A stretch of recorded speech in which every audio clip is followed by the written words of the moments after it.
Hello everyone, my name is Sergio Dorado, a PhD student at Rensselaer Polytechnic Institute with ALSET Lab. In this part of the tutorial by Dr. Luigi Bonferdi and Dr. Tetiana Bogodorova, I would be developing with you a machine learning solution for a small signal stability assessment of a power system. The outline of this hands-on part is as follows. First, we will go through some guidelines regarding setup and installation of the tools. Afterwards, we'll carry out each of the steps that are part of the machine learning design process, such as data visualization, data labeling and preprocessing, and architecture design for both neural networks and traditional machine learning solutions. Let us begin with some bullet points regarding setup and installation. So the first part regarding installation and setup of the different Python libraries that we require to carry out this tutorial is to download the GitHub repo from this website. You can find this with the slides that are provided with the material of the presentation. So if we could click on here, we will find the raw data. That means the input data for neural network and machine learning algorithm training. Utils that contain some functions that we will use afterwards to visualize results and organize them. And this file here requirements that basically contains all the libraries the Python libraries that we need to train the machine learning modules. Afterwards, you will see here the different notebooks that we will develop together in this tutorial.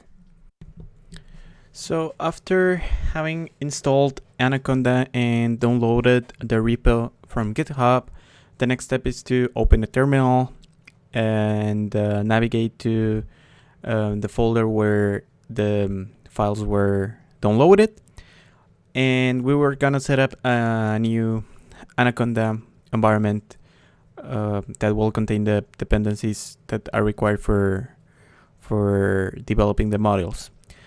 You can do this through the Anaconda graphical interface, but since the process through the command window seems to be more cumbersome, that's what we would like to carry out in this tutorial. So after navigating to the folder, we will create a new Anaconda environment. So we just need to do, so let me just put the cursor here, conda create n, then the name of the environment, tutorial SGC 2020, and then we will ask it to be constrained to the Python 3.7 version. So after we execute this, it will prompt for permission. Then we will say, okay, yes, go ahead. And it will take some minutes some seconds, to create the environment after having installed the required packages. So after the environment is created, we will activate it. So we do conda activate and then the name of the environment, in this case tutorial SGC 2020, and we'll see that the environment has been activated because here on the left of the terminal we see the name of the environment within parentheses. So now what we have to do is only to install the different dependencies. So as I told you on the introductory video, on the first part of this tutorial, the dependencies are within this requirement, that the requirements.txt file. So what we will do is to install them using pip. So pip is a Python package manager. So we will say, okay, pip install, and then we pass R as a flag, and then we just say to pip that it should install everything within requirements.txt. So we just execute this command, and it will download the libraries. In my case, they were already downloaded, so it's using the cached versions, and it's installing some additional dependencies. And the time it takes to install all the required packages depends on your computer and your operating system. So we'll see here that since my computer is not the best in the world, it will take some seconds, but after some time it should be ready. One point that it's worth mentioning here is that we will develop the neural network architecture using plain TensorFlow. So we will not use the Keras API, and we will constrain ourselves to TensorFlow 1. Okay, so I just wanted to highlight it. So that concludes the installation process. I will just make an additional mention if you're working with Miniconda, the lightweight version of Anaconda. So in that case, you want to have an IDE installed by default. That happens with Anaconda. That in that case, you can just run Jupyter Notebooks right away. So what we will do to overcome this is first we will install directly Matplotlib. This is only, I repeat again, this is only for Miniconda users. For Anaconda users, they shouldn't care about this. So we will install first Matplotlib to be able to do some plotting stuff, and afterwards we will install the Jupyter Lab that will contain Jupyter Notebooks, and Jupyter Lab that it's the IDE that we will use to write the code. This has to be done separately because Miniconda doesn't install some basic libraries with it. Okay, so let's wait a second until this is completed, and once this is done, we can start writing some Python code. So when this is done, we just should write it here in the terminal. Jupyter Lab or Jupyter Notebook, depending on what IDE do you prefer. So let's work with Jupyter Notebook.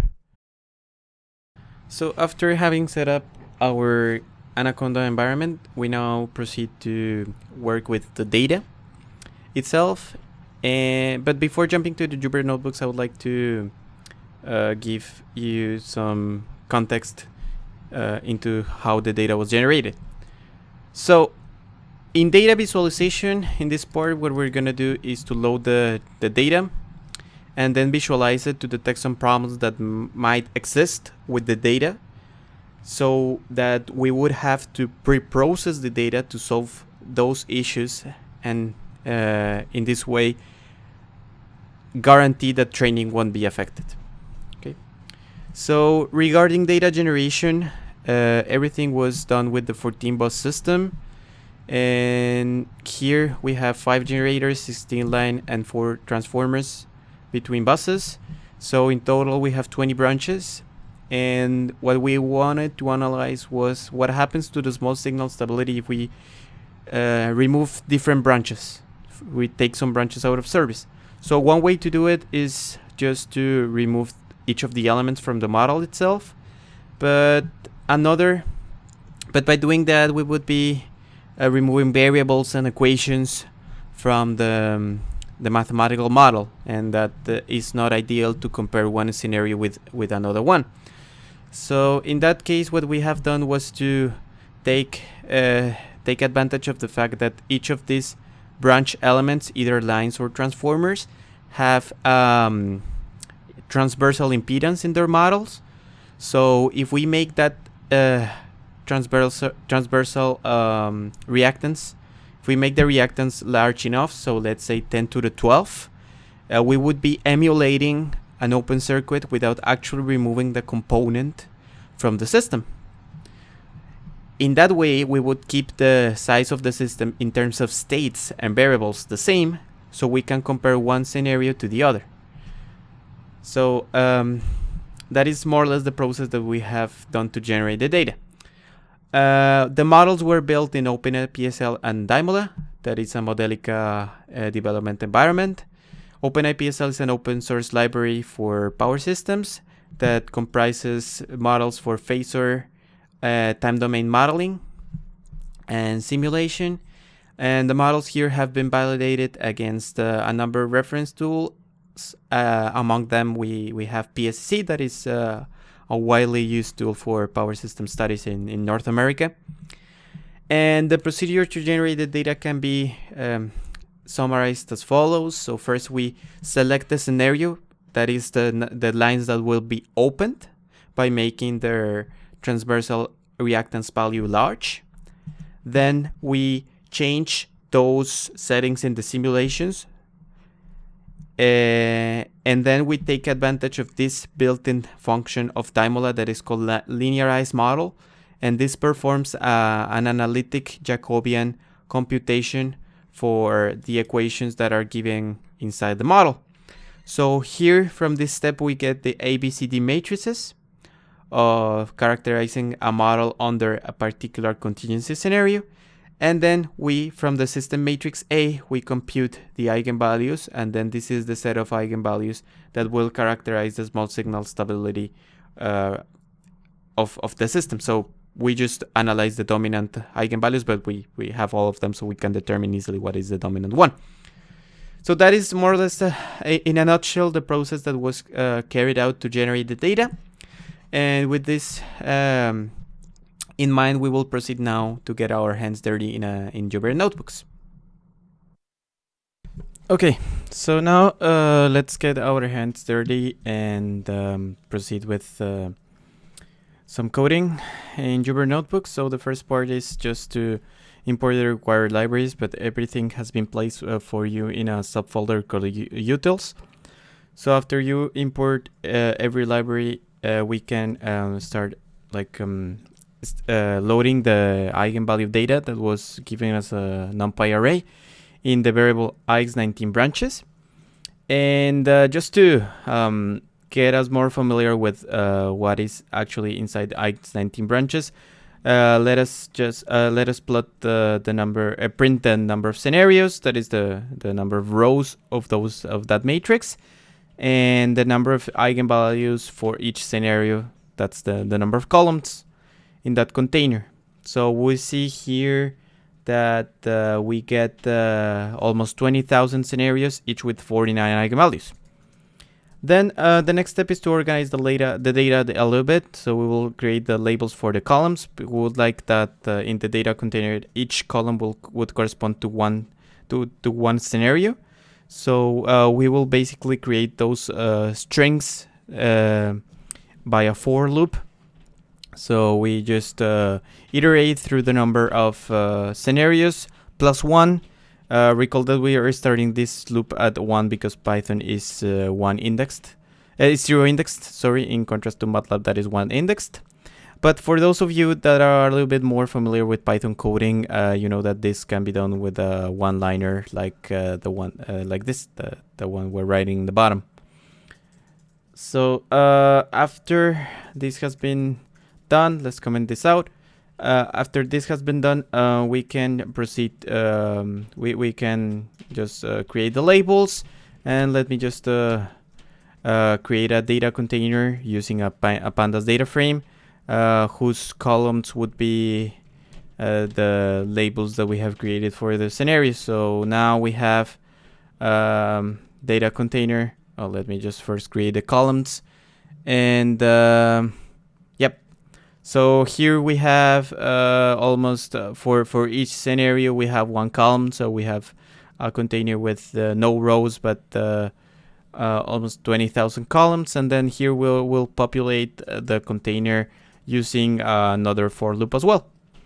And then we will be iterating through the original array of eigenvalues, and we will be placing each of them in a container. Well, we'll see. And let us just run this for loop here. And finally, we will store the organized data in a pickle format. This is a format for data exchange in Python. And then we will store that in a subfolder called preprocessed data. So that is the first part. Let us jump into exploratory data analysis. And then for exploratory data analysis, what we want is to get a grasp of how the data looks like. So we will select randomly 10 scenarios from the 20,000 and see how the eigenvalues are distributed. So to select 10 numbers from 10 different numbers from the whole array of scenarios, we will just create a we'll make use of the libraries of Python to create random numbers, an array of random numbers. So we will take advantage of the library randint, and then we will tell the randint to get us 10 different numbers from 1 to now we have the number of columns is the number of scenarios, so it should be df eigenvalues that shape 1.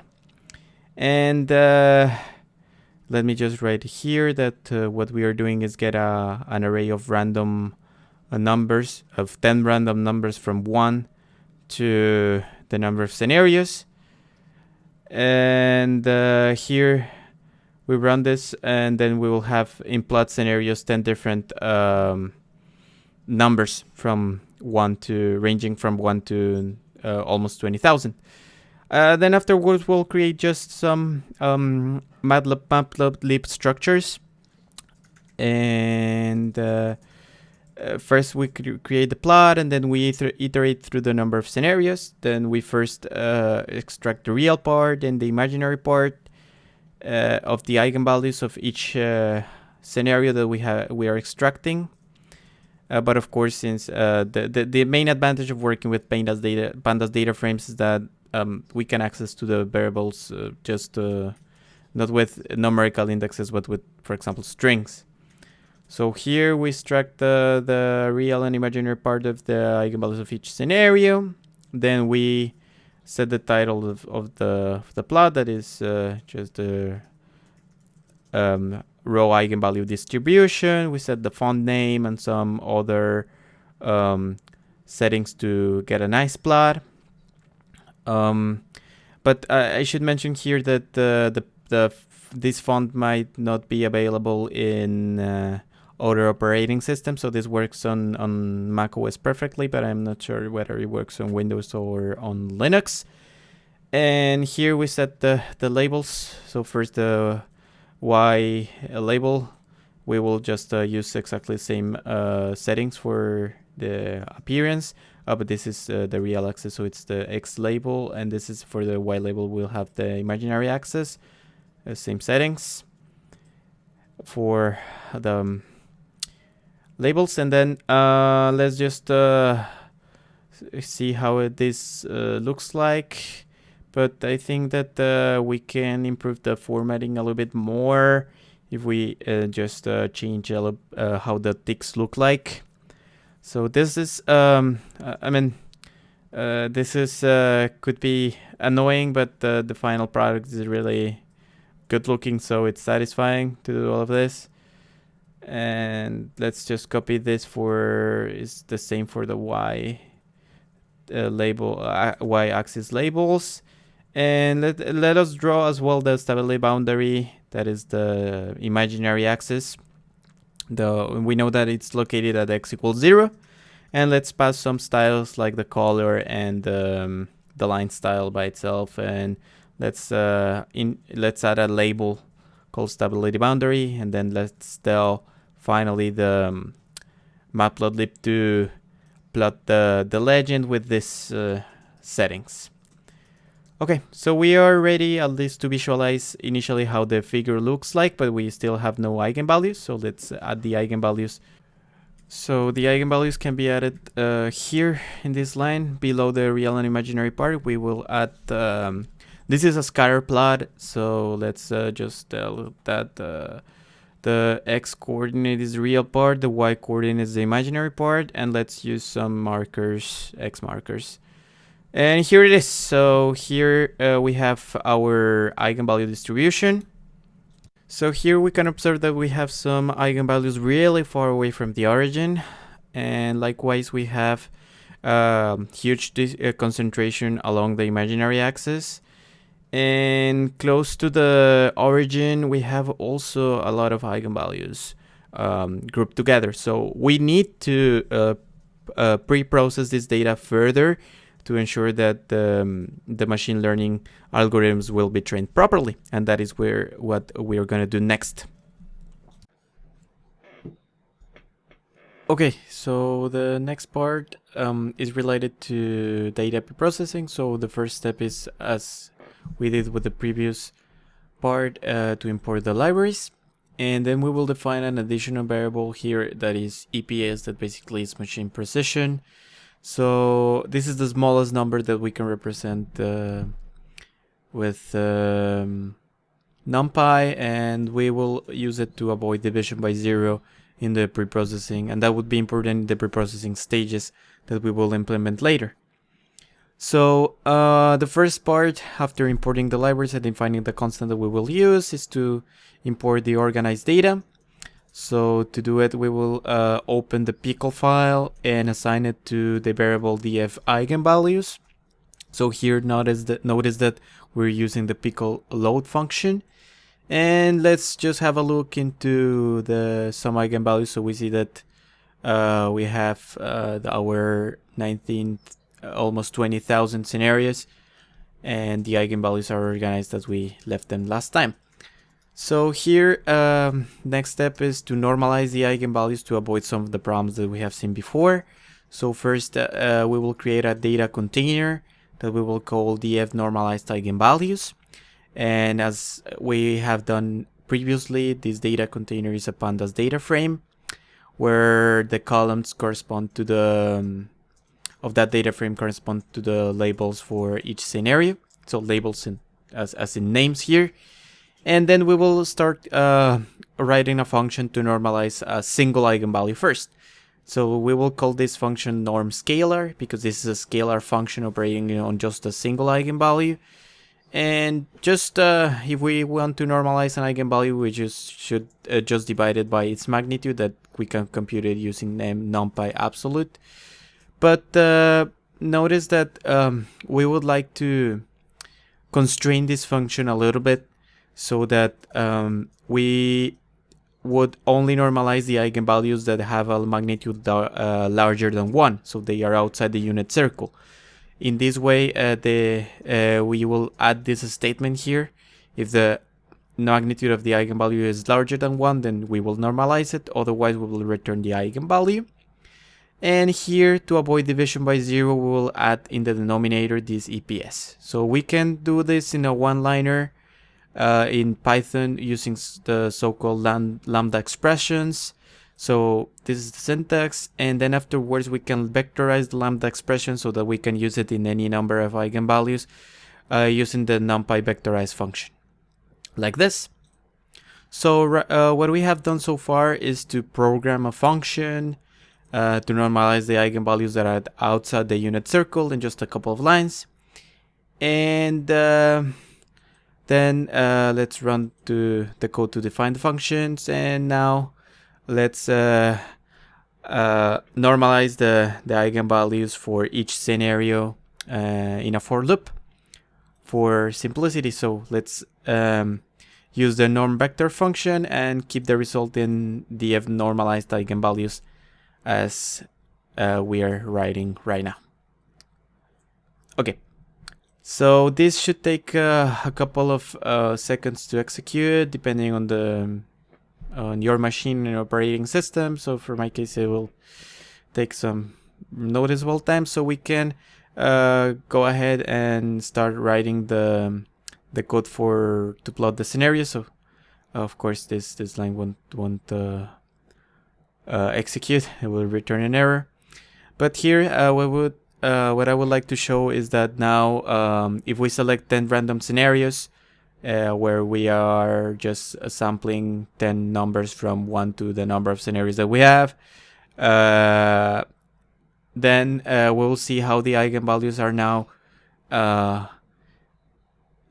inside the unit circle. So this normalization didn't change the damping ratio of the eigenvalues, and that is something good, because we would like to use the damping ratio as a metric to classify them.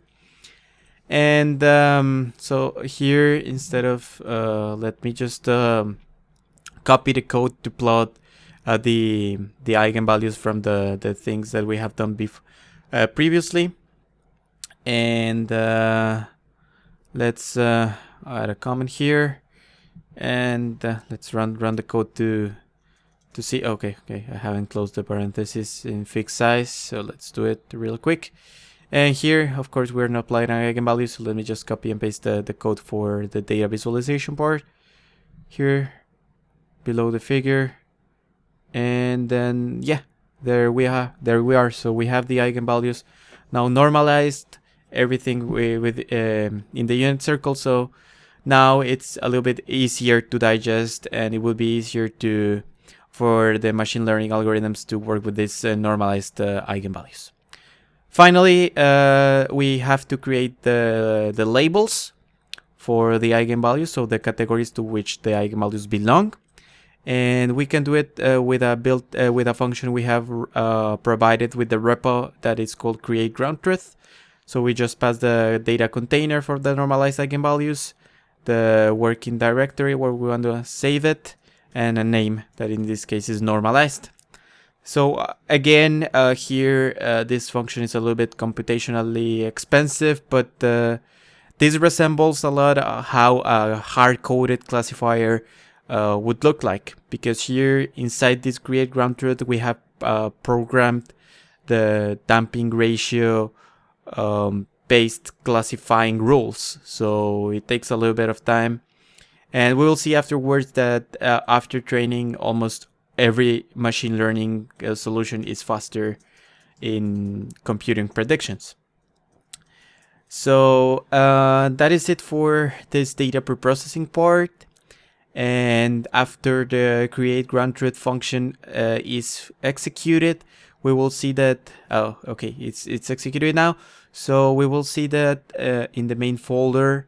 Let us bounce to the folder. Wait a second. Okay, we will see that this function creates in the folder where let's go to the home. I have a tab here. In the folder we'll create a pickle file that is here. It's outside, but this has a bug that we will correct. So this file should be inside preprocessed data, the preprocessed data subfolder. And that's it for data preprocessing. Okay, so after having talked about data preprocessing, let's go to data preparation. So here, what we are gonna do is basically to convert the inputs to the most suitable form for the problem that we are intending to solve. So that means basically computing the labels of each of the groups in which we want to classify the different eigenvalues corresponding to the linearization of the power system model. So for doing this, we need to compute the damping ratio for each eigenvalue, since the damping ratio will provide us a metric to classify them in different categories. So this damping ratio can be also used as a hard-coded classifier, meaning that it's a classifier that is based on domain-specific rules, and that is what we would like to substitute using machine learning solutions. So we would like the machine learning algorithms to learn the rules that this hard-coded classifier is using to group the eigenvalues in different classes. So the classes that we have defined for these problems are unstable eigenvalues whenever the damping ratio is negative. So this means that the eigenvalue will be in the right half plane. Then the second group is stable but critical. So here we have a damping ratio between 0 and 5%. So this means that the eigenvalue is in the left half plane, but it's relatively close to the imaginary axis, so some action must be performed in the system to improve the small signal stability. Then after this we have the acceptable group, comprising damping ratios from 5 to 10%. Then good operation, where we have complex eigenvalues with 10 to 1 damping. And then satisfactory operation whenever we have real valued eigenvalues. And another group that is particular of power system dynamical models is the relevant group, that are the eigenvalues that are located here in the origin that correspond to the integrator states that come from the swing equation whenever we integrate angular speed to get angle difference. So let me go back here to this plot. So this plot illustrates the different 6 classes, and what we aim at learning with our machine learning classifiers is to group the eigenvalues in each of these regions. So to learn these decision boundaries, so these geometric regions in which separate the different classes of data. Okay, so that is what we have to do in the data preparation stage. So nextly we will bounce to the code to see how this is done in Python.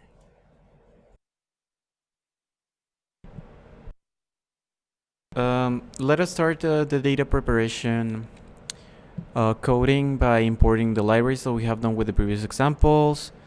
And here we will load both. So after importing everything, then we will load the normalized eigenvalues that we didn't save them in the previous examples, but that has been fixed for you in the notebooks. So we will load them from this pickle file, and we will store them inside df normalized eigenvalues. So for this we will use pickle load as we have done before, and then let me just copy and paste this code, because what we're gonna do below is to load the labels. So the labels are in this one, normalized ground truth data .pickle, and we will store this in normalized ground truth data. So this normalized ground truth data was produced by the create ground truth function that we have executed at the end of the previous notebook. So the next step is to extract the labels on the damping ratio. Although the damping ratio, we are not going to use it, but we'll just use the tag labels that group that says to which of the different classes that we have defined previously the particular eigenvalue belongs. So here, normalized ground truth data is a dictionary, so we pass the key stack label and damping ratio to get the labels and the damping ratio. And then afterwards, what we need to do is to do some rearrangement of the eigenvalues, since TensorFlow does not support backpropagation with complex valued weights. So we will split the eigenvalues into real and imaginary part, but prior to that, we will flatten the eigenvalues. So right now we have the eigenvalues in a big matrix, so we will transform that big matrix into a long vector. So for doing that, we have to define how many scenarios do we have and how many eigenvalues per scenario. So the number of scenarios, we know that is the number of columns of that normalized eigenvalues container. So we get it by by calling df normalized eigenvalues shape 1, and the number of eigenvalues would be the number of rows, so it's shape 0. Okay, so now we change the shape of the eigenvalue matrix to a vector with number of eigenvalues times number of scenarios and just one column. So we now have a long column vector. And to verify, it is a good practice that we check the shape of the resulting array. So if we execute this, I'm missing a quote sign here. So we now have almost 1 million eigenvalues, sorry. So that is but now they are in an array. So the next part that we have to do is to initialize the input container. So the input container will have 2 channels, if we want to call it like that. So on one channel we will have the real part of the eigenvalues, and on the other channel we'll have the imaginary part. So we will have the 2 channels inside a single matrix, and that matrix will have we will initialize it with zeros, and the shape of the matrix will be the number of rows of the X flattened array, and we'll have 2 columns, one for the real part and the other one for the imaginary part, as I have said before. So now we will populate this matrix, And to do it, we need to extract the real and the imaginary part of the flattened eigenvalues array. So this is pretty straightforward. Let's just you do it this way. So for all rows in with column 0, so this would be the first column of the input matrix. We would like to assign the real part of the flattened eigenvalues array, but now Python it says that it cannot broadcast the arrays because they have different shapes. So let's reshape the real part here, and let's try it. So we pass the array and the new dimension as the first argument, the new dimensions as the second argument. So the second should be the shape of the eigens of Ix flatten, but this is still complaining. So okay, should be complaining because the shapes are not compatible. Okay, so here now the shapes should be compatible. So and let us just copy and paste the same line of code to get the second column in place. So now by doing this, we have the input features matrix constructed, and we will check, as we have done before, we'll check the shape of this container. The shape happens to be, let us just call this function. I forgot the quotes again, so let us just call it. So now we have a matrix with almost 1 million eigenvalues and 2 columns, each corresponding to the real and imaginary part of the corresponding eigenvalues. So we have to do the same for the labels. So we have to what we will do is to take the transpose, because basically our labels are arranged differently. So we transpose them, and then we just reshape this to have number of eigenvalues times number of scenarios rows and 1 column. So we are doing exactly the same. We are just converting that big matrix into a thin long vector. So this should be input labels, and on the right hand side it should be input labels as well, but I will correct it later for you in the notebooks. Okay, so let's go now to split the data into training and testing data sets. So now we know that the inputs to our machine learning algorithms is going to be the real and the imaginary part of the eigenvalues, and the labels, what the algorithms will try to predict, are the target labels are the different labels that we obtain through the damping ratio. So what we will do is to separate, create some subsets of data. One part of the data we're going to use for testing, and the other one we will use it for training, using a built-in function in scikit-learn. Scikit-learn is a popular machine learning development toolkit. So here we will pass first the input features, and then the input labels, and finally we will just set the seed of this function, and we will validate the shapes of what we will get in the end. So normally it is a rule of thumb that you should use around 70% of your data for training and 30% for testing.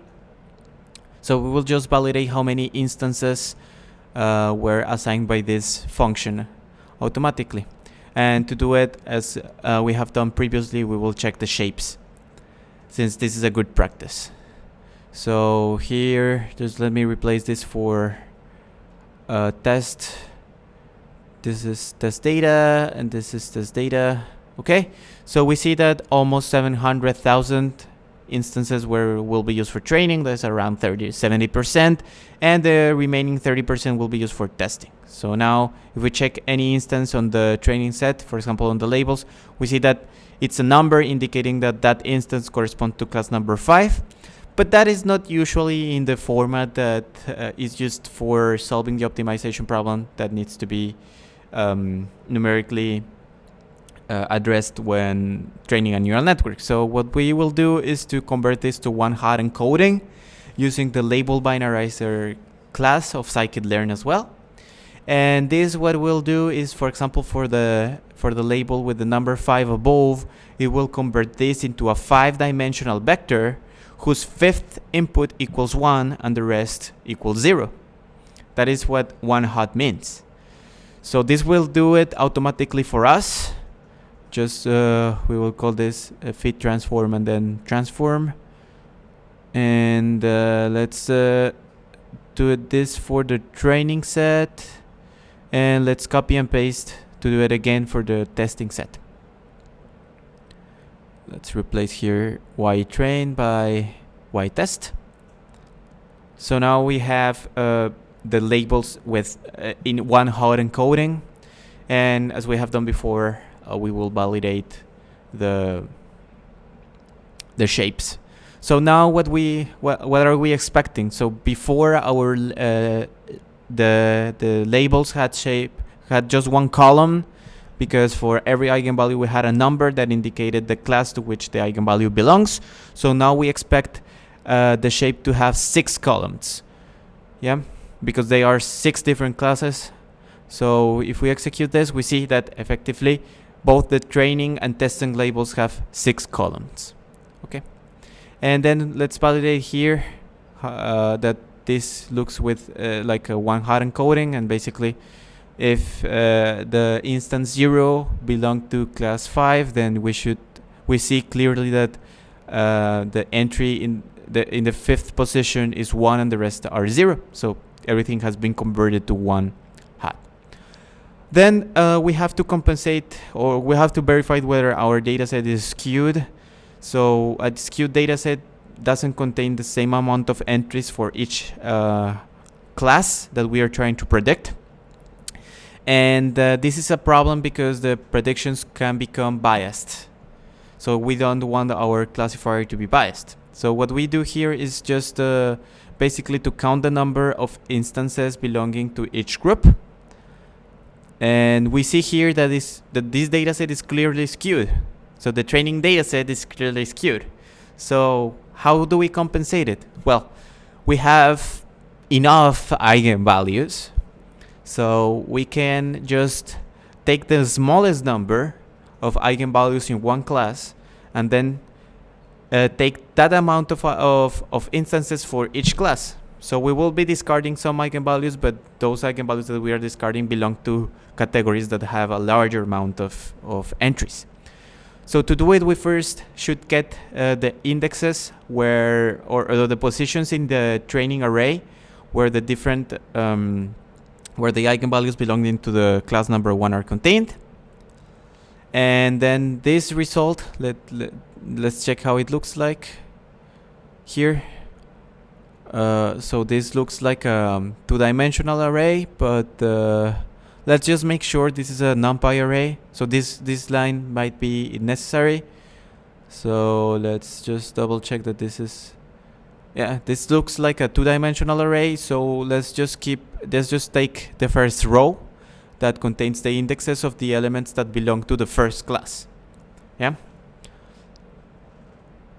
So yeah, this is it. Let's verify that now this is a 1-dimensional thing. Yeah. So now we have in num_ix1 we have the indexes of the elements that belong to the class 1, and then we will repeat the same for the rest of the 6 classes.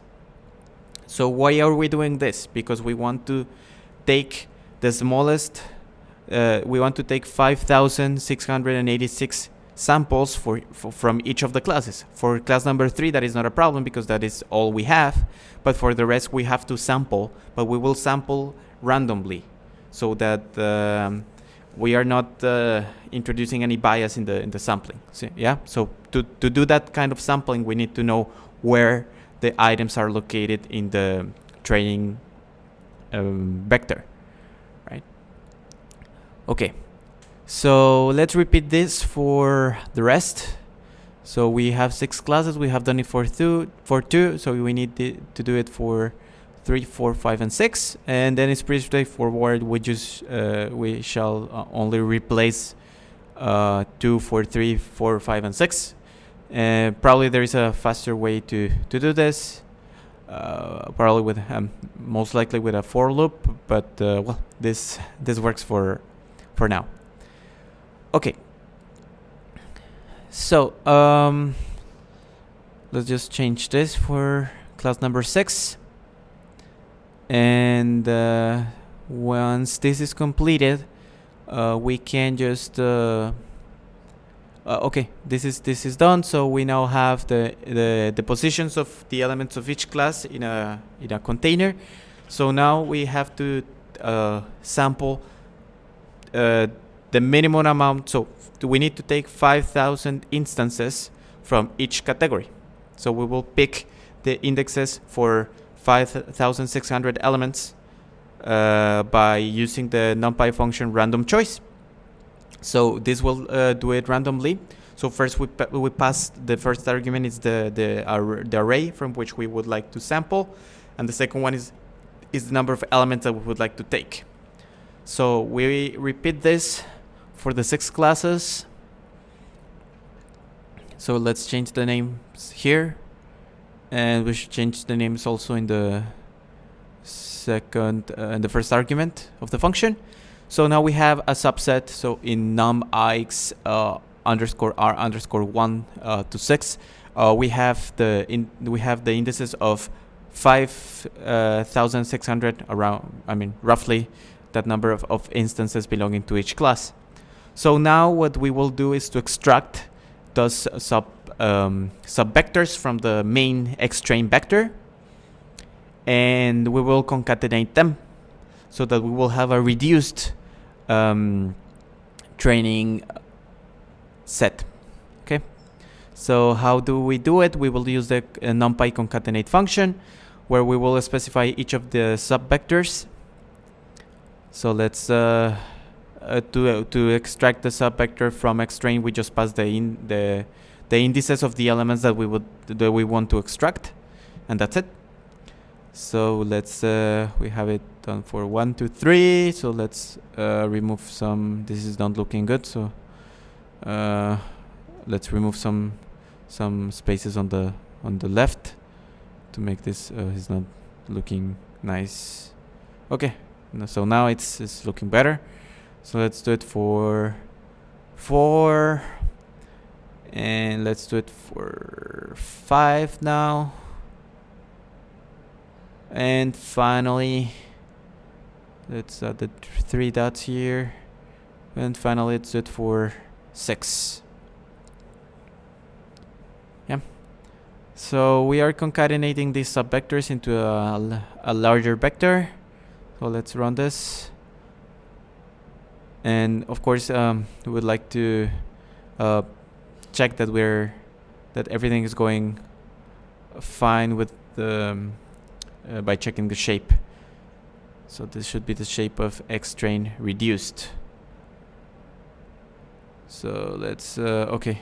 There was okay. There is a typo here. I added an extra underscore.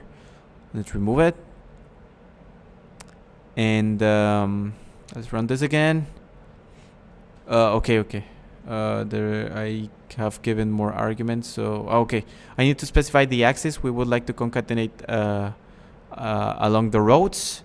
So this needs to be here, and the subvectors need to be passed in a tuple fashion. So let's do it like this, and it should not complain now. Yeah, so now we have our training set consisting of 34,000 instances.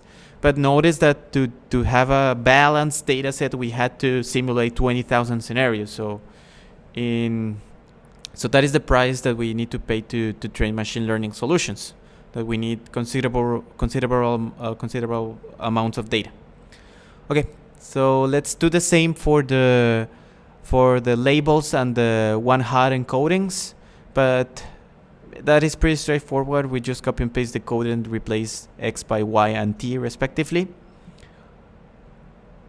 And let's check the shapes as well. So for the labels, we should get 34,000, 1, and a shape, and for t we have 34,000, 6 as expected.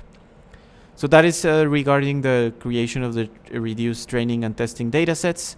And the last thing that we have to do is just to save this in a dictionary, because these are actually the inputs that we will feed to the training algorithms.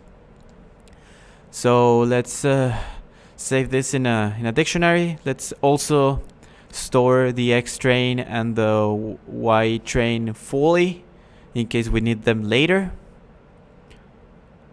And that is pretty much it for this data preparation. So I would like to, as a side note, I would like to mention that it is estimated that this part of data generation, data preprocessing, and data preparation takes almost 80% of the resources of a machine learning project, both in terms of time and financial and computational aspects. So this is something that is not usually mentioned in books or in YouTube videos where you can learn the basics of machine learning, but we would like to mention, but you have experienced yourselves that we had to do a lot of stuff to generate the data, then to preprocess it, and then to get it basically ready for being deployed in a training module. Yeah. Okay. So here with this last file where we are saving the dictionary as a pickle file. Okay, there was a typo here. This is not a dot, this is a comma on the last here. Yeah. So with this we conclude the data preparation and data preprocessing officially, and then nextly what we will do in the next video is to design machine learning neural network algorithm to classify the eigenvalues. Okay, so we will now proceed to the development of the neural network-based classifier. So here we see an overview of how the architecture looks like. So there is nothing special about this architecture. It's just a multi-layer perceptron with 4 layers. So the input layer has 100 neurons. And we know that to this input layer we are feeding 2 features, the real and the imaginary part of the eigenvalues. Then we have 2 hidden layers, each with 100 neurons as well. And here an output layer with 6 nodes, each of these corresponding to the classes that we would like to classify the eigenvalues to. So there is a typo here, it's not 5 but 6 nodes. Sorry about that. And we should mention as well that we have included 2 dropout layers here at the output of this first layer, and then here. And the goal, so these dropout layers, what they do is that they basically disappear some of the connections between the neurons during training, so that the generalization performance of the neural network will increase, because basically the neural network will not be memorizing everything that is in the training set. And well, those dropout layers, one is here and the other one is here at the output of the second hidden layer, or the first one, depending on how do you want to call this. And yeah, that's basically it. So here at the output we will have so the activation function for each of these layers is a real unit, a rectified linear unit. And here we have a softmax activation function. So this softmax gives some probabilistic interpretation to the outputs. So basically what we have here is the probability for this feature, for this input instance to belong to each of the 6 classes we would like to classify the input instance in. And so we know we will take the largest probability, so these 6 add up to 1, And then we will take the largest, and that will be the label, the predicted label of the neural network. So that's pretty much it. So let's bounce now to Jupyter Notebook and program this neural network. Okay, so let's start coding the neural network. So the first step, as we have done in the previous notebooks, is to import everything we need. But additionally, we would rely on the TensorFlow Keras API. So we will import from TensorFlow, we will import Keras. And that's the first part. Then after this, we need to import the data that we have pre-processed and we have prepared before. So let's just do with open. So we know that the pickle file is in the subfolder pre-processed data, and it's called normalized testing training data. The pickle, we will just read the file, and we will save it in dictionary normalized with the same name. Testing training data reduced equals pickle.load f. So if we execute this, we would have loaded the pickle file here. So now we have a dictionary with the different both the training, the full training, the reduced training, and the testing datasets. And the datasets, we know that we have the labels directly and the one-hot encoding for the labels. So let's just store this in variables. So let's do xtrain equals normalized training testing training data reduced, and then let's pass the key xtrain, and let's do something similar for xtrain reduced.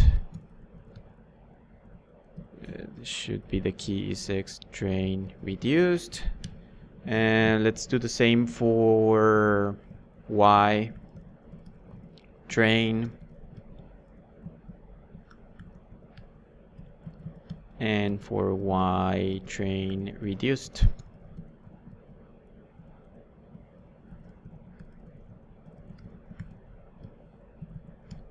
And finally for the one-hot encodings.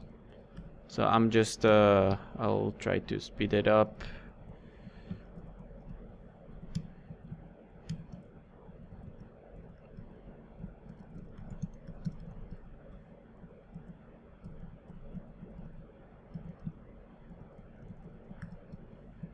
Okay, and here we also have the testing sets. We will use it to evaluate the performance of the neural network.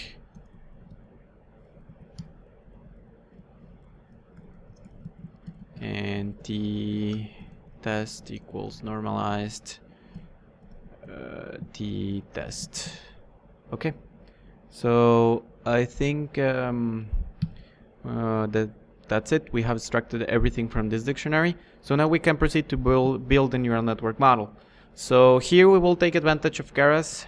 That is a really, it's a high-level API for TensorFlow. So the first step is that we have to define the model. So we will define model equals teras.models sequential. And then we would have created a model. So here in this model, we will have to add layers. So let's add our first layer. So we have said that the first layer is a fully connected layer with 100 neurons. So let's do model.add, and then let's use the keras.layers.dense for a fully connected network. And we know that this has a 100 of neurons, and we have said before that the activation function for the first layers is a really unit. And some additional parameters that I will mention them just for being consistent is that we have to specify initializer for the weights of the kernel. So the kernel initializer, we have used Xavier initializer. That's another the keyword that they have in Keras is Dorado normal. And for the bias term, we have used zeros. So here it is. And I think that's it. So I think we don't need to pass anything else. So let's rearrange this a little bit so it looks better. And that's how we add our first layer. Then the second layer, it's identical to this one. And the third layer actually is the same. So this is the second layer. And this is the third layer. They are the same.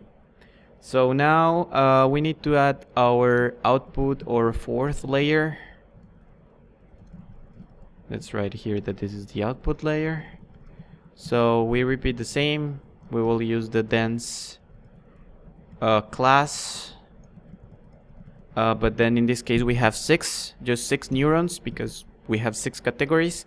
And the activation function is softmax, since we would like to give a probabilistic interpretation to the end. When we can keep the kernel and the bias, they default to Dorado normal and zeros, but I mean, I just wanted to point out that you can change the kernel and the bias initializers straightforwardly. And that's it. So one thing that we're missing are the dropout layers.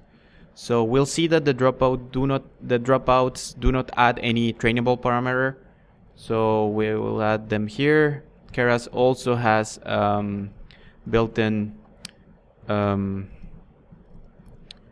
class for this. So Keras the dropout rate, the rate is 0.25, the one that we have set for this dropout layer. So this is dropout layer rate equals 0.25, and we have said also that we count with another dropout layer at the output of the second layer, so it should go here, and then that's it. So we have our model now.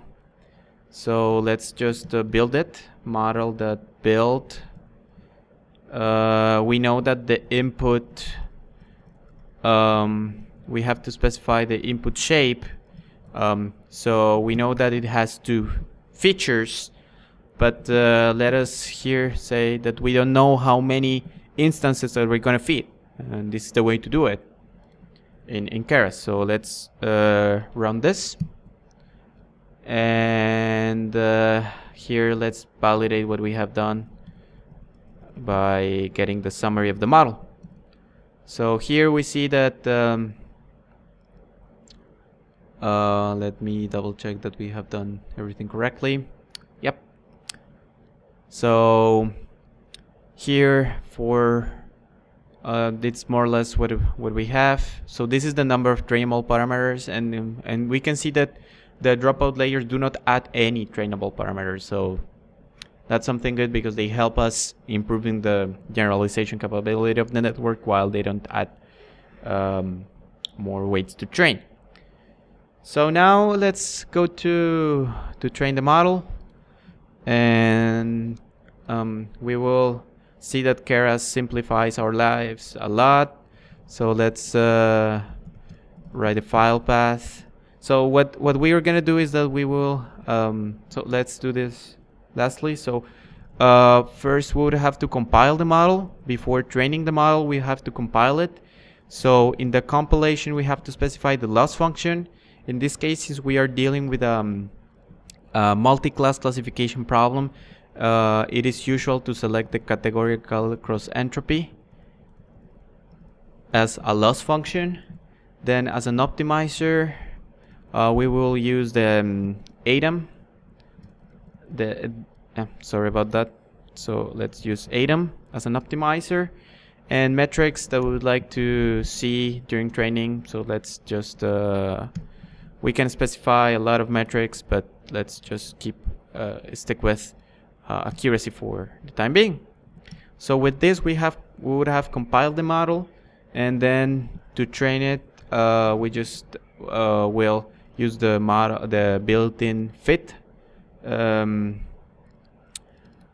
function inside this is the method fit within the model class of Keras, and then we will pass the reduced training instances, and we will pass directly the one hot encoded entries, the one hot encoded labels.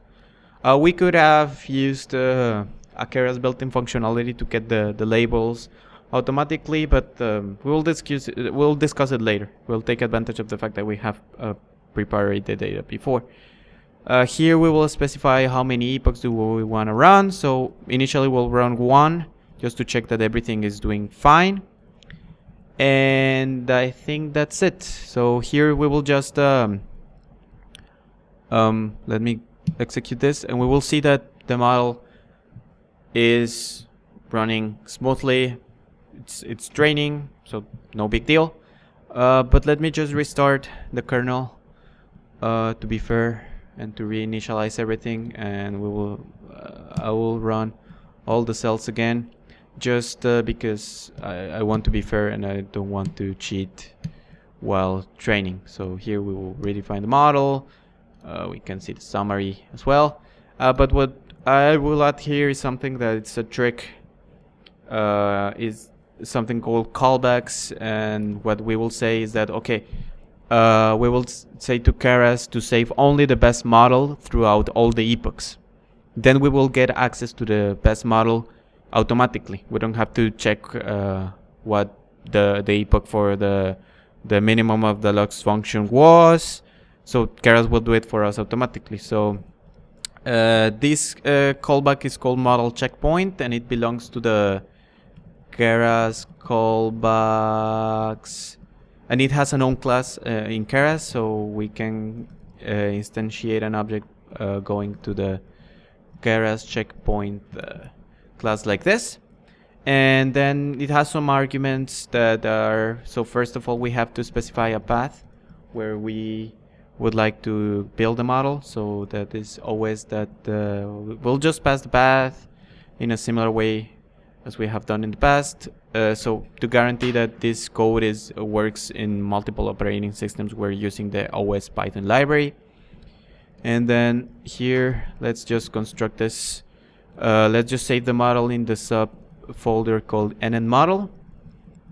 And the name of the model could be IEEE classification. And TensorFlow and Keras, TensorFlow uses HDF5 as a format to store the data. So here we'll say, okay, save the model in file path. Then according to which criterion should this save the model? So let's say, okay, monitor the loss function and the mode. So save the model that minimizes the loss function. And what else can we do here? We will ask, of course, to save only the best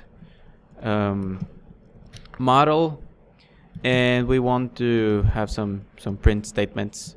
So we would like this to be a little bit verbose. Okay.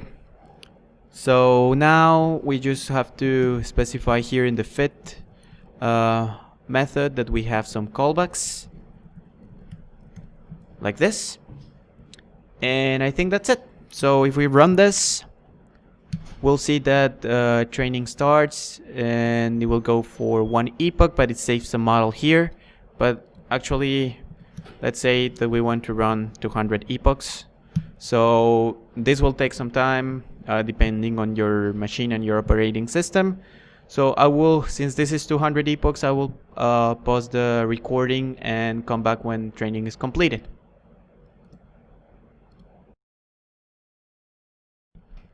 Okay, so training has completed after 200 epochs, and then we're ready to make some predictions with the neural network classifier. So the first thing that we have to do is to load the weights. So what we can do is explicitly to ask the model to load the weights that are stored in the file path. And after this, we can compute some scores just to check how the neural network is doing. So we'll say scores equal. So we will evaluate, let's say, the instances in the testing set. And here we could pass directly t-test, but I have mentioned that it's not necessary to work directly. I mean, it's not necessary to do this pre-processing to make the labels one-hot encoded by hand, but we can use some functionalities in Keras. So Keras has a built-in function that does this conversion, and it's within Keras.utils that to categorical. And then here we should pass t-test, but why test? But recall that our classes, the labels start at 1. So this function assumes that the labels start at 0. So if we do it like this, it will complain because it will see one more class. So it will assume that there are no instances belonging to class 0, but it will take for granted that there exists a class 0. But in our case, we start with class 1. So let's do it.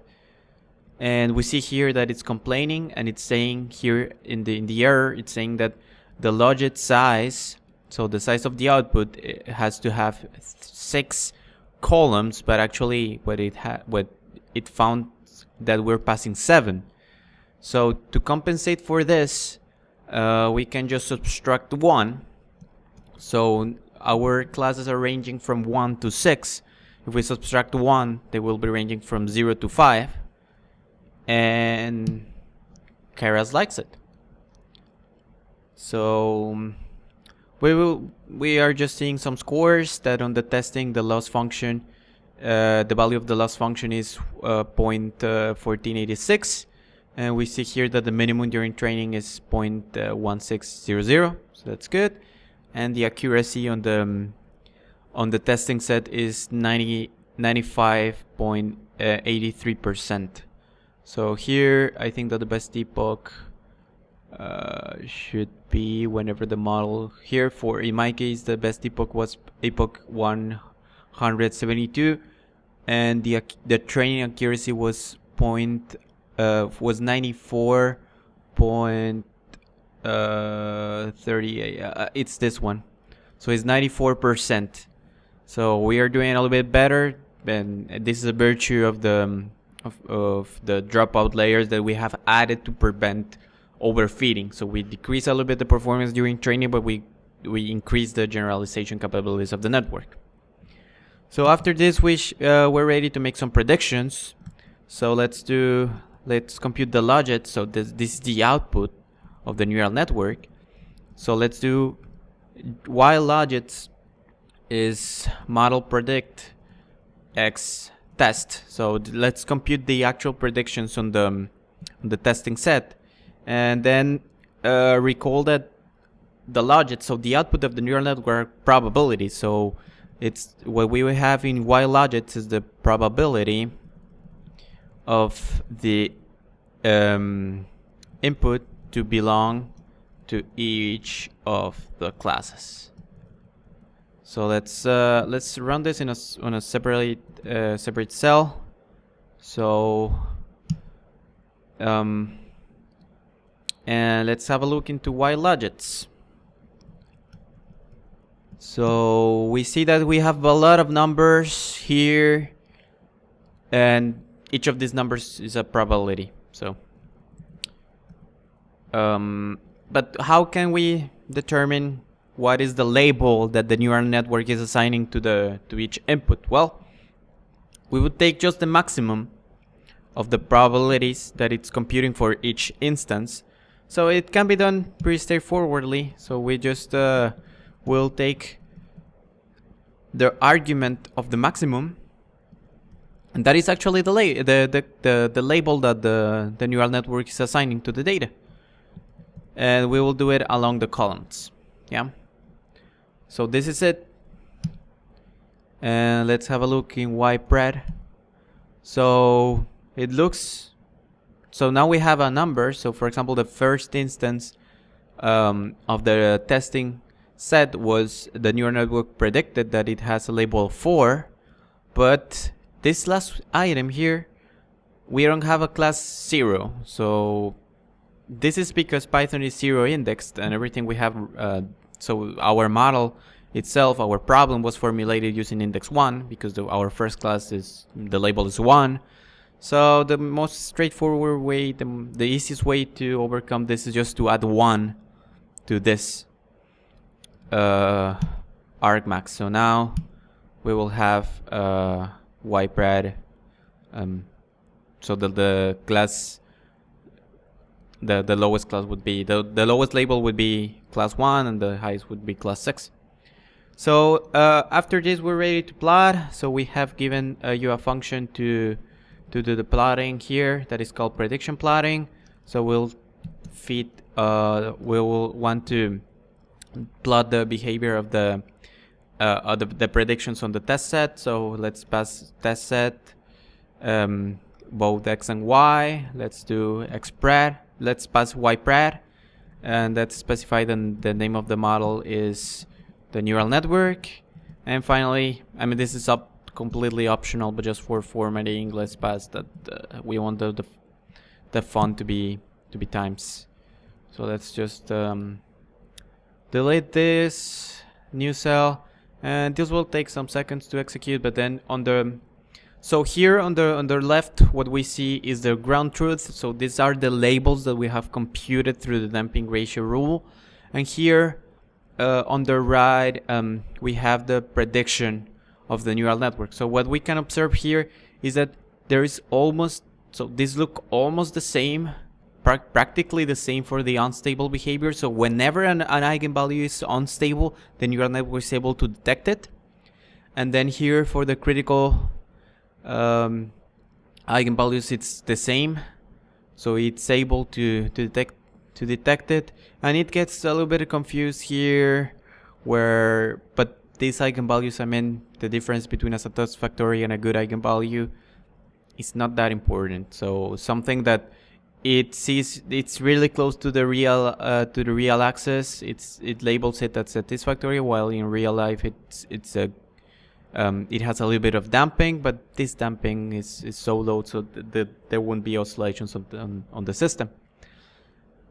So this has been it for the neural network programming, and the final part of this tutorial will be the development of traditional machine learning solutions. Now we will go to the last part of our tutorial, that is the design and implementation of traditional machine learning solutions. So some of the algorithms that we will use as a benchmark against the neural network for eigenvalue classifications eigenvalue classification are logistic regression, softmax regression, support vector machines, k-nearest neighbors, decision trees, and naive Bayes. And we will implement all of these algorithms with scikit-learn.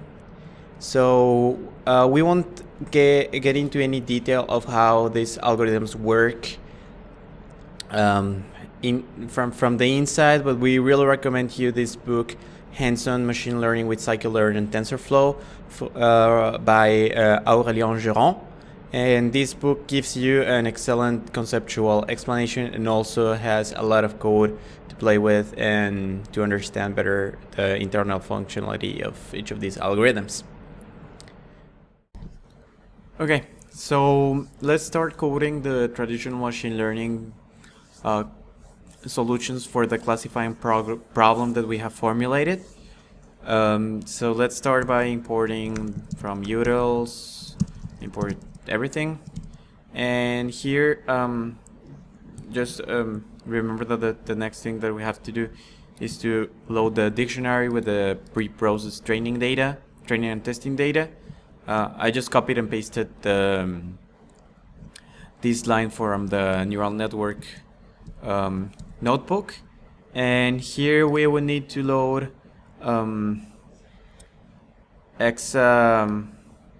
we will need to load xtrain, xtest, xtrain red, xtest red, and xtest red, now xtrain, xtrain red, xtrain, and xtest. And let's do it in a one-liner or like this. We basically here we're taking advantage of the fact that we know that everything is in the same dictionary, and these guys have the same, so the name of the variables are the same name of the keys. So let's and let's do the same for y.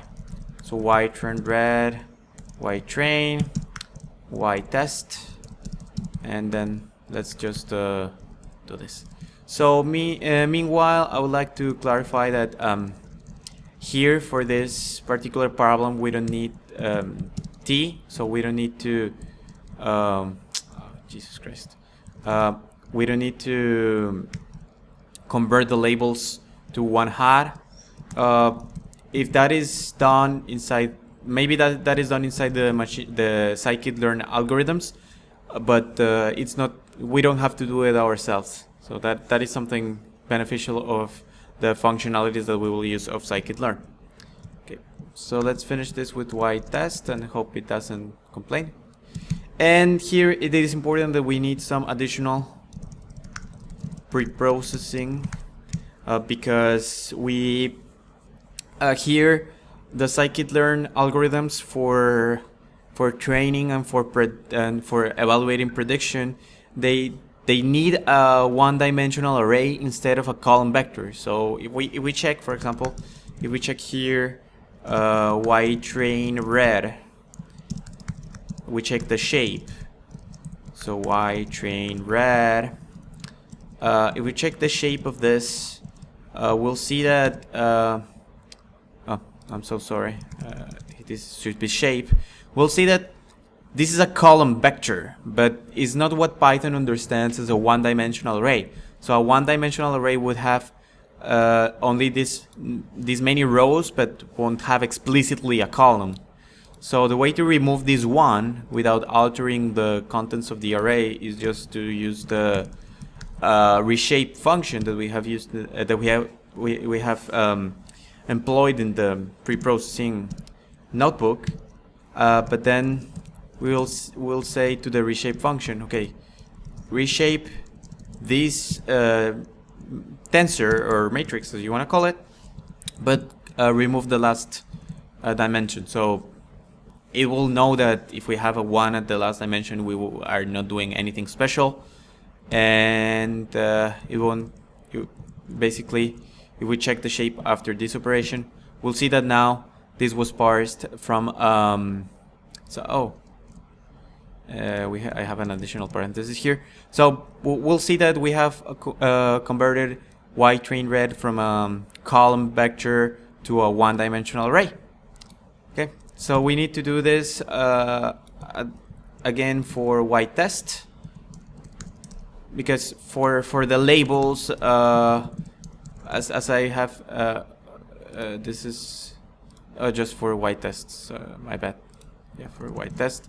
So as I was saying, for the labels, it is expecting a number. That is what for classification problems is what, and the different. Oh, I am doing it here again with y train. It should be with y test, and I'm storing the result. Yes, y test. So as I was saying, it needs only the label, the number of the class that we have assigned for the training algorithms, and that's it. So that's regarding the additional pre-processing. And now let's switch to train the different modules. So let's start with logistic regression. So this is perhaps the simplest one.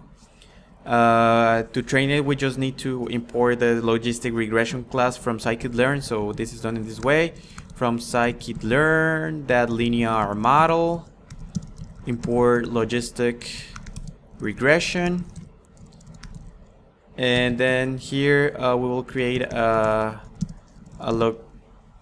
instance of this class that we will call logreg. So this is logistic regression, and we have to pass some parameters In this case, we'll pass the regularization constant. We will set it to 10. And the solver we will use, of the many options this class has, we'll use LBFGS. So this is the logistic regression algorithm. In this case, since we are dealing with a multi-class problem, this logistic regression algorithm is the same as softmax regression. So now we have the class, then we can use the fit method to train it. Logreg that fit x train red and y train red. Yeah. So now we see that it's raising a warning, and the warning is saying it's a convergence warning, and it's telling that the internal loop stopped because the maximum number of iterations was reached.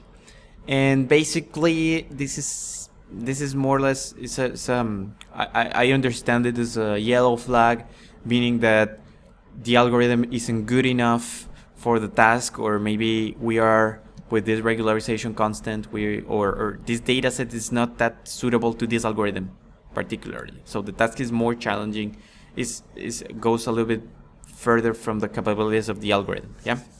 So we would need to do some more adjustments, but since we only want to illustrate how to build these models from scratch, let's get some predictions and evaluate if this model is, as it is good for our purposes or not. So let's get some predictions. So to do it, it's pretty simple. We just use the predict method from logreg. So we just pass x test, and let's also use a metric to quantify this prediction. So we could use accuracy, precision, recall, but let's use precision. So we will compute precision using this function, precision score, that is built in with scikit-learn. So this is y test, y pred, and the average, let's average along all classes. So, and yeah, and let's write here that we are actually computing precision. So let's run this, and the precision of the algorithm was around 68%. So this is, if we compare this with the neural network, we didn't compute precision for the neural network, but the precision should be around 93%. So this is not as good as the neural network. So let's have a visual look into what this algorithm is actually doing, and for this we will take advantage of the prediction plotting function, and then let's pass the same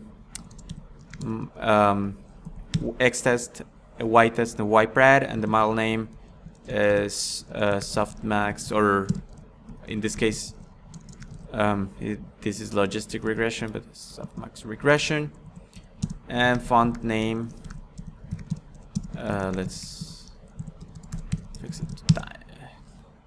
Let's set it to time. So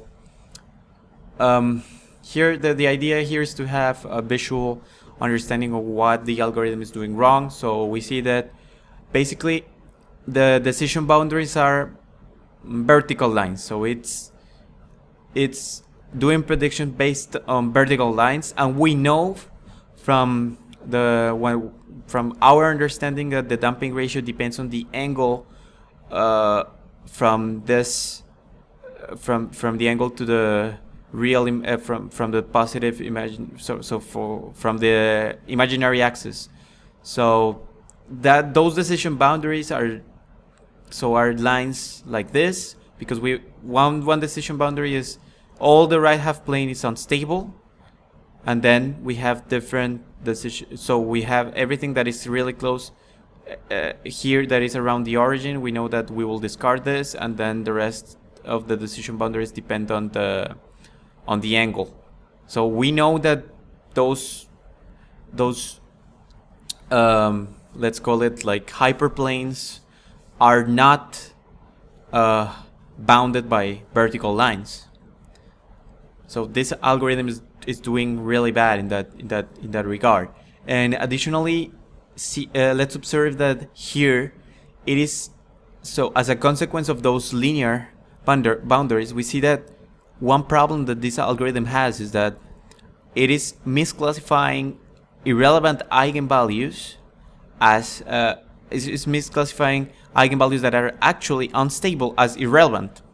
And that is really bad for a machine learning module that tries to assess small signal stability, because we cannot say that something that is actually, if these were dominant modes, we cannot say that this is irrelevant because it's describing a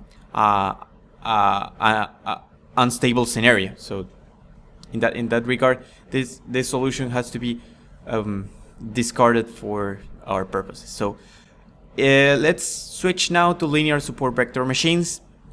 It's a completely different philosophy of designing classifiers. So let's start by importing the class that we need. So from scikit-learn.sbm. So we will focus on the simplest one, that is the linear support vector machine. And let's create the classifier we will keep the same value for C. As loss function, we will use hinge. And the maximum number of iterations, let's set it to 200,000 for now. And we'll see that for the methods that we will program here, the syntax to train them is the same. So we'll just make use of the method, of the fit method, and we will pass x train red and y train red. So let's run this, and I'll take a few seconds to finish training, and then after this we will do more or less the same that we did before. So we will compute some predictions using predict. With the predictions, we will compute them for the testing set, and then we will evaluate precision. Y test, y prad, average, precision along all classes. Yep. So let's run this and look at this warning. So this warning is telling us that precision is ill-defined and being set to 0 in labels with no predicted sample. So basically this suggests that there are classes for which no prediction was made. So it knows that there are 6 classes because of what we passed here in ypred, but it is not finding any so I'm sorry about it. We passed the ground truth here in ytest, and because of what we are passing in ypred, it is not finding a match for some classes. So let's have a visual look into this. So here the code is more or less the same that we had here, and let's change the name to SBM, and we'll see that. So let's wait a little bit. So we will see that from the ground truth on the left to the prediction on the right, we'll see that now we don't have vertical lines as decision boundaries, but we have a huge mismatch. And actually, we don't have any acceptable eigenvalue prediction. So we know there are some eigenvalues in the testing set that are acceptable, but the predictor is not able to match none of this. So let's analyze what, first of all, if it is, we have some false positive or false negative, I don't know. This is not binary, so let's just call false positive. So if we have some eigenvalue labeled as unstable when it is not unstable, so let's analyze this region here, and we'll see that apparently most of the eigenvalues that are unstable are labeled as such, except for some cases really close to the imaginary axis that are labeled as unstable, but as irrelevant, but well, that is not that bad. So this would work to detect unstable oscillations, but not to quantify how bad the oscillations are to the system. And recall that that is one of the reasons why we prefer or we utilize small signal analysis, because it's telling us not only this discriminatory this binary evaluation between unstable and stable, but it's also letting us quantify the operation of the system. So in that regard, this is not as good, but this is slightly better from this application perspective to what we had above here. Okay. This can be refined, of course. Here we are using linear support vector machine, so we could improve the method a little bit by letting it have non-linear decision boundaries, but that is a little bit out of the scope of this introductory tutorial. So let's switch now to k-nearest neighbors. That we'll see that the results are way better than what we have gotten from these two methods. So for k-nearest neighbors, so we have seen here that we didn't need to select any parameter at all. So yeah, we have selected, we can say that arbitrarily, but actually this c equals 10 has some science. But basically we haven't said anything about the parameters of these methods. So in k-nearest neighbors, we have a single hyperparameter to tune, and that is the number of neighbors that we will use to do the predictions. So we would need to first select this hyperparameter, and afterwards, with that hyperparameter being selected, we will train the method. So we will have to do a loop to select the n neighbors, number of neighbors, hyperparameter, and but before doing that loop, we have to import what we need. So the class that we were going to use is called k neighbors classifier, and it's within scikit-learn that neighbors is this one. And then let's try some. So what we will do is for n in range from 1 to, let's say, 6. So this will actually range from 1 to 5. And let's create first the k neighbors classifier with n neighbors equal to n. And then let's train this classifier with what we have in x train red and y train red. And then let's print the number of neighbors that we know is going to be n. And let's use training accuracy and testing accuracy as metrics to decide the value of this hyperparameter. So we could have used other metrics, but for simplicity we just stick with accuracy. So let's print the accuracy on the training set. So how can we compute this accuracy? Well, it happens that this there's a built-in method called score, where we just pass x train red and y train red, and it will compute the accuracy after having trained this algorithm. And let's also repeat this for the testing set. So here we are cheating a little bit, so let's not cheat. So we should never touch the testing set, not even for tuning hyperparameters. So let's not cheat. And we see that for one neighbor, training accuracy is 1, but that is like overfitting. So for 2 is 99%, 99.98, then for 3, so it seems to be decreasing as we increase the number of neighbors. So let's select the number of neighbors as 2. Yeah. So now let's construct our classifier with n neighbors equals 2. So we just need to copy and paste these 2 lines.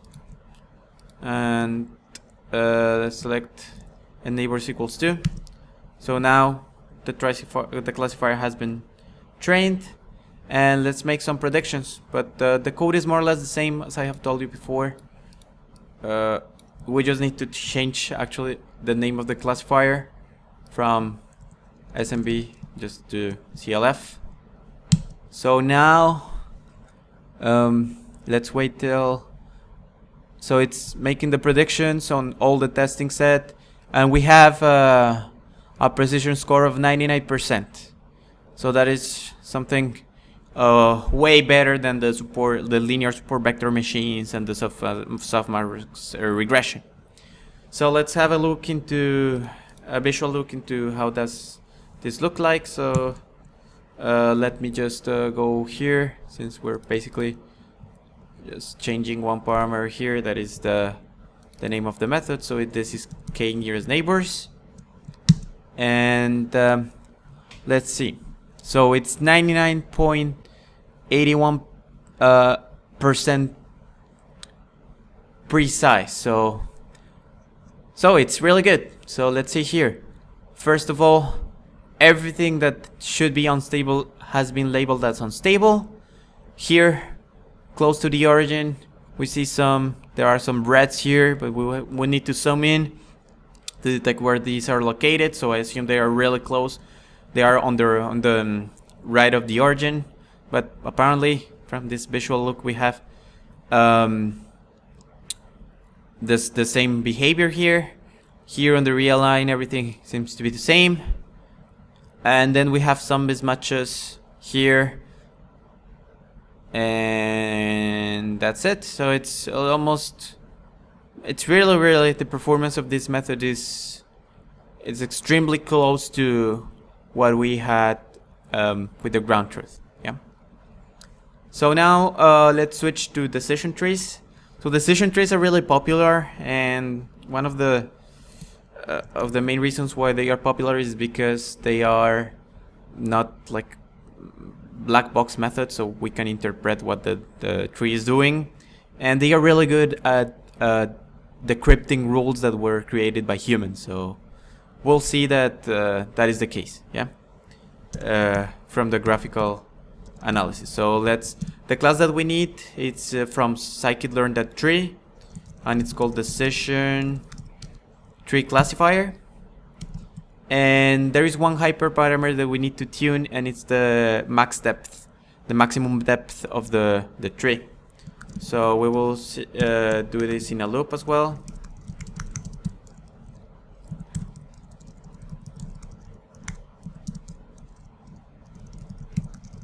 So we'll do it in a similar fashion. We'll go from 1 to, let's say, 10. And 3 will be the decision tree classifier with max depth equals max d, and we will set the random state to 0. We'll set the seed to 0 here. And then we will say, okay, train fit, x train red and y train red, and then we will print the depth of the tree. And actually this name is a little bit unfortunate, but let's not change it. And let's just training accuracy, let's use the same metric, and we'll take advantage of the again of the score method to compute how is this doing after training on the training set. Yeah. So there are several. This is not the best way to select a hyperparameter. So there are many methods to calibrate the hyperparameters of your model. For example, we could have done keyfold validation. We could have also extracted a small set of the training set and use it as a validation set, but let's just for simplicity just do it this way. So here we see that the training accuracy is improving, and we have maximum training accuracy with a minimum depth of 7. So let's just to avoid overfitting, let's just select the minimum depth that is 7, and let's train the decision tree. Let's build a decision tree with that value for the depth, the maximum depth 7. So we now have the tree trained. So now let's do some predictions. But here, I mean, it's really convenient that we're using scikit-learn, since we just need to change one name and that's it. So now we have a precision score of 93%. So that is a little bit worse than we had here with the k-nearest neighbors, but we didn't measure it. Actually, we can do it. Let's do it really fast. So let's run this again, and I am not sure whether time has been imported or not, so let me double check. Yeah, module time, blah blah blah. Yeah, so let's measure the prediction time. So let's use time.time, and then tf equals the time.time minus d0, and let's print tf.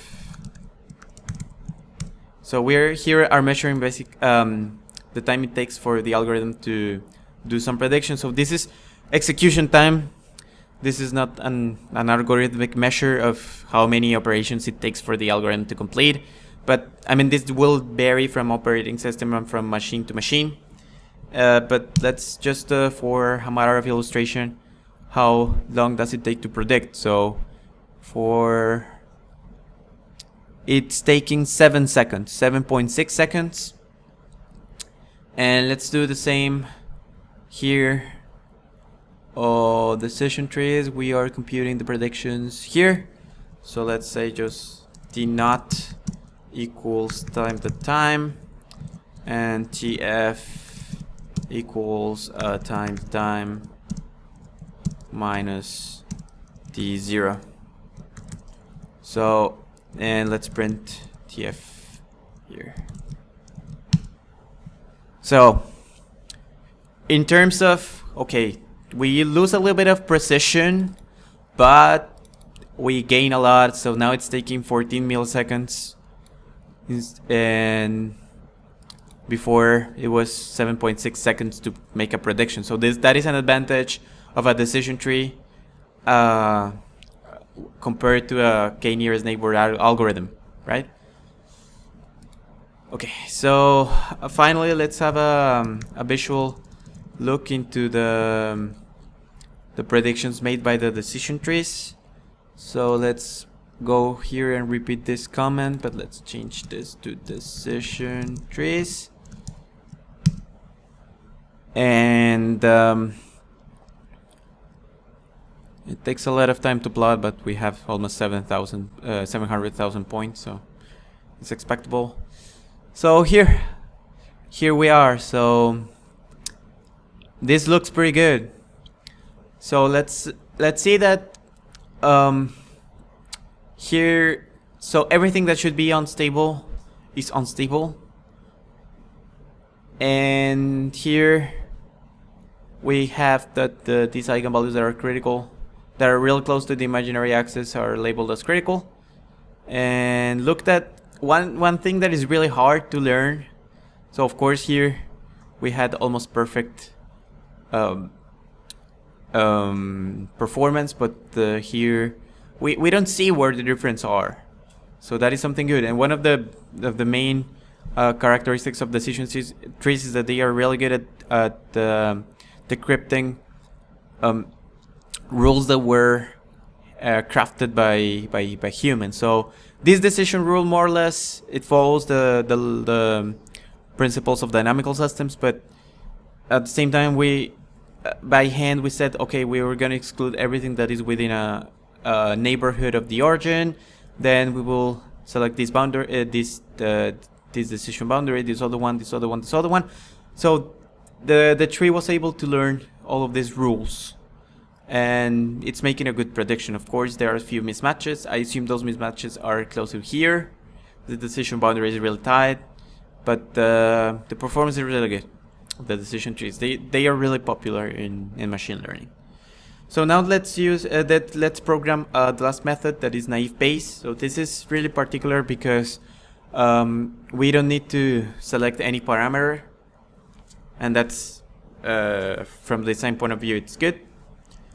And the implementation is really simple. So we need to import the class. So from scikit-learn.naive Bayes, we import Gaussian MB. That is the type of naive Bayes that we're doing. And then we do GMB equals Gaussian MB, and that's it. And then we go gmb.fit xtrain, and we pass xtrain red and y trained red. So it has trained everything. So let's now do some predictions. So let me just copy the code here so that we can measure execution time as well. So let's change this from 3 to G and B. And we see that it takes 83 milliseconds, and the precision is 86%. So it's not as good as the decision tree, neither in terms of precision nor in execution time. And finally, let's do some prediction plotting. Let's change this for naive Bayes. This is this funny I. And let's run this and see if we can get an idea of what is going wrong with this. So we see that basically everything that is in the origin, it labels it as irrelevant. So perhaps in the model, what we do is we have a lot of integrators, so we have lots of things in the origin. So basically this classifier is saying, okay, everything that's in the origin, I will label it as irrelevant. And well, whether that's good or not depends on the application, but in this case we know that we have a lot of integrators coming from the swing equation in our model. So here now we see that everything that should be unstable is unstable, but the main issue here is that we observe that the critical eigenvalues that are here are not actually labeled as such. So they are misclassified as acceptable, and that is not acceptable in a stability application, because let's say that the dominant eigenvalue is here, and this is our deployed classifying solution. So what it's saying is that, okay, if I have an eigenvalue here, I would have some considerable oscillations in the system, which I would need to damp, but I am not doing it because the tool is telling me that the eigenvalue is acceptable. So that I am in an acceptable condition. So that is something that is not desired. So basically this naive Bayes, we can see that everything that is in here is classified as orange, whether there are some good eigenvalues here. And that's basically it. And another thing to notice is that this decision boundary that starts around 0.5 actually doesn't exist anymore. So it doesn't go from orange to this dark green, but it passes through this olive green here. So that it's not that critical, but well, it's a classification error. So this concludes our tutorial. So I hope that it has given an initial insight into how to develop from end-to-end machine learning project. And this is real simple, but I hope it's illustrative enough. So I thank you very much for your time and your attentions, and we look forward to hearing from you in the Q&A.